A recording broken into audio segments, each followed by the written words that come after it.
Okay, so the last video that I'm going to shoot for today is having to do with our cool down, our relaxation, always again combined with breathing, which is very important. And the fact is that I'm not the biggest fan of what's known as static stretching, and I'll show you a quick example so that if we have the athletes and we say, okay, give us a quad stretch where we're here, okay, and we hold that for 20 seconds. Modern training is really based on something called dynamic flexibility and dynamic stretching, and I'll show you an example of how I can make a simple stretch such as that more dynamic, okay? So, very simple. I can come here and I can gently pulse that stretch. So if you can see, I'm gently pulsing, right?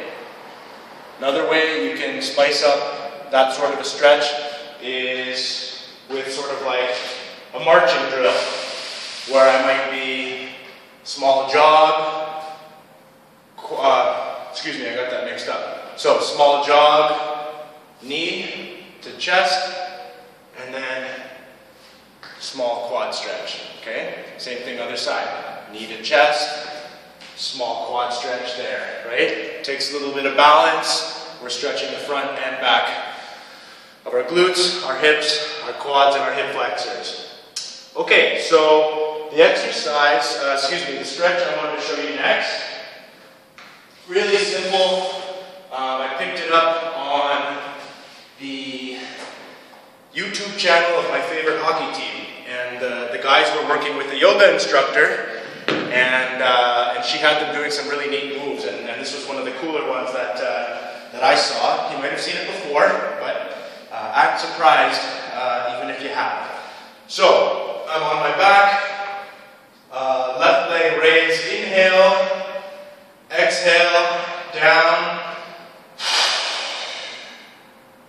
and then what I'm going to do is I'm going to take my left arm, I'm going to inhale, and I'm going to exhale,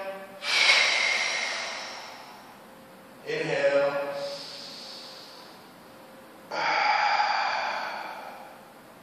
exhale, okay? So everybody knows the basic twist stretch, and with the opening of the chest, it just makes it dynamic, and again, that's going to carry over onto the court much better.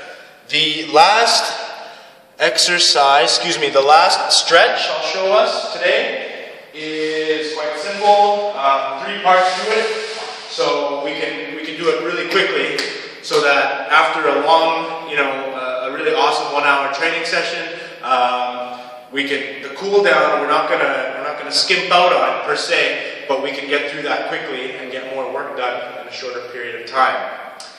Here's how it's gonna look. Okay, so this movement here would be considered a gentle sort of adductor stretch, right? This is the inside of our upper leg muscle, here, here, here. At some point, we might even be against a wall, right? Working on our coordination and our volleys while doing exercises like this. Obviously not for today. The next thing you're going to do is have the legs, toes pointed out just a little bit, and you can gently have a 3-point stretch. So once here to the leg, once here to the middle with your back as straight as possible, once over to the right. Good. You can come up.